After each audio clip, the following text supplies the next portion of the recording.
नमस्कार। इजराइल और Hamas Gaza में युद्ध रोकने के लिए राजी हो गए हैं, यानी कि दोनों के बीच अब सीज फायर हो गया है। दोनों के बीच करीब 15 महीने से युद्ध चल रहा था। इस दौरान दोनों तरफ से कई हमले किए गए। 7 अक्टूबर 2023 को शुरू हुई इस जंग में कई लोगों की जान गई, लाखों लोग बेघर हुए तो कई बच्चे अनाथ भी हुए। हालात ये तक थे कि गाजा में रह रहे लोगों के पास खाने के लिए खाना और पीने के लिए पानी तक नहीं था। और अगर कोई देश या संगठन इन लोगों की मदद के लिए आगे आ रहा था तो उन पर भी हमले हो रहे थे। इजराइल ने गाजा पर हमले करके उसको पूरी तरह से तबाह कर दिया। वहां रह रहे न जाने कितने परिवारों की जिंदगी पर इस हमले का असर हुआ है।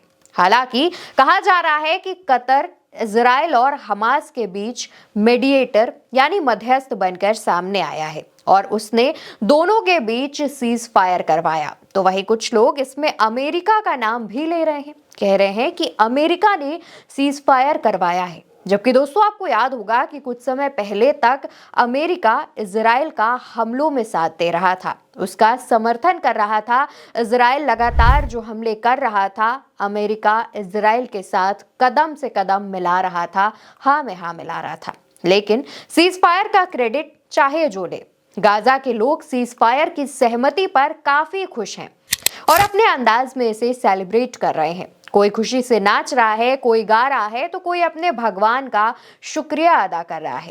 ईरान और अरब देशों के मीडिया में भी सीज फायर की तमाम खबरें दिखाई जा रही हैं। कोई इजराइल की हार बता रहा है तो कोई कुछ कह रहा है। चलिए जान लेते हैं कि आखिर किसने क्या छापा है। दोस्तों, एक सरकारी अखबार है ईरान नाम का, इसने राजनीति के 2 जानकारों का हवाला देते हुए कहा कि यह सौदा इजराइल की रणनीतिक हार और 7 अक्टूबर के बाद के दौर की शुरुआत दिखाता है, जिसमें इजराइल कमजोर और बेअसर है। सरकारी अखबार जाम ए जम ने कहा कि इजरायली प्रधानमंत्री बेंजामिन नेतन्याहू ने घुटने टेक दिए। एक और अखबार फरहितेगन ने कहा हमास रुका लेकिन इजराइल सुरक्षित नहीं हुआ। एक अखबार जो कि दैनिक अखबार है, उसका नाम कुदस है, ने 7 अक्टूबर 2023 को हमास के इजराइल पर हमले को तूफानी जीत बताया। तो वहीं वतन ए इमरोज ने नेतन्याहू को और इजरायली कैबिनेट को हारा हुआ हत्यारा कहा। न्यूज वेबसाइट मशरेक ने समझौते को लेकर इजराइल के लिए अपमानजनक हार की बात कही है। इजराइल के एक फिलिस्तीनी नेता और वहां की संसद के पूर्व सदस्य ने लंदन में छपने वाले अरबी अखबार अल कुदस अल अरबी में लिखा कि यह समझौता महीनों पहले हो सकता था, लेकिन मुख्य अड़चन बेंजामिन नेतन्याहू की स्थिति थी। तो वहीं सीरिया के सरकारी टीवी चैनल अल काहिरा न्यूज की वेबसाइट ने लिखा कि इस युद्ध विराम समझौते तक पहुंचने में सबसे प्रमुख कारण अंतर्राष्ट्रीय दबाव था। मोरक्को के एक टिप्पणीकार ने अरब अल अरबी अल जदीद अखबार में लिखा कि युद्ध विराम समझौता नेतन्याहू को सरकारी गठबंधन में उनके धुर दक्षिणपंथी सहयोगियों को लेकर दुविधा में डाल देगा। यूएई के स्काई न्यूज अरेबिया वेबसाइट ने तर्क दिया है कि युद्ध विराम समझौते से तभी जंग रुकेगी जब सभी शर्तें मानी जाएंगी। हालांकि ये स्पष्ट नहीं है कि इस समझौते से जंग हमेशा के लिए खत्म होगी कि नहीं। दोस्तों, एक और मोरक्को के शिक्षाविद हैं जिन्होंने लंदन की वेबसाइट राय अल यूम में लिखा, आने वाले दिनों में हम अंतर्राष्ट्रीय न्यायालयों की ओर से युद्ध अपराध के वांछित नेतन्याहू की सरकार का तेजी से पतन होते देखेंगे। दोस्तों, इसके अलावा सोशल मीडिया पर भी कई पोस्ट सामने आए, जिसमें एक पोस्ट में लिखा गया कि हम इसे हमास की जीत के तौर पर देख रहे हैं।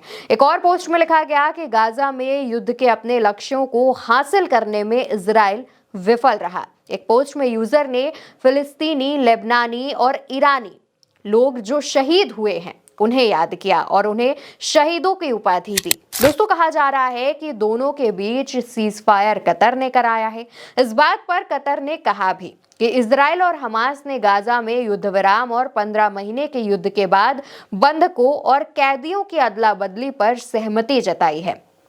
कतर के प्रधानमंत्री शेख मोहम्मद बिन अब्दुल रहमान बिन जसीम अल थानी ने कहा, समझौते के पहले 42 दिन में 33 इजरायली बंधकों को रिहा किया जाएगा, जो स्थायी युद्ध विराम बन सकता है। इनमें सबसे पहले रिहा होने वालों में महिलाएं, बच्चे, बुजुर्ग, बीमार और घायल लोग शामिल होंगे। तो वहीं दोस्तों, इजरायल की तरफ से कहा गया कि इजरायल 33 बंधकों के बदले में भारी कीमत चुकाने के लिए तैयार है। दोस्तों, इजरायल और हमास के बीच सीज फायर हो गया है, जिनमें से सबसे ज्यादा संख्या में लोगों ने यह दावा किया कि ये कतर ने कराया है। कतर की तरफ से भी तमाम बयान सामने आए हैं।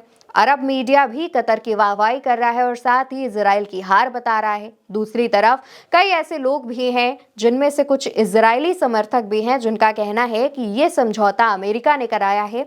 वही अमेरिका जो इजराइल का साथ दे रहा था। हालांकि सीज फायर जिसकी भी वजह से हुआ हो, लेकिन अब इजराइल और हमास के बीच सीज फायर हो गया है। कई जो वादे हैं किए गए हैं, कई जो समझौते हैं उन पर हस्ताक्षर किए गए हैं। अब आने वाले दिनों में देखना होगा कि इजराइल की तरफ से समझौते के इन सभी नियमों को माना जाता है या नहीं। और दूसरी बात, गाजा में जितना भी जो लोगों का नुकसान हुआ है उसको लेकर के अब क्या किया जाएगा, ये भी एक बड़ा सवाल है। फिलहाल हमास और इजराइल के बीच अब युद्ध पर विराम लगता हुआ दिख रहा है। इस खबर में फिलहाल के लिए बस इतना ही।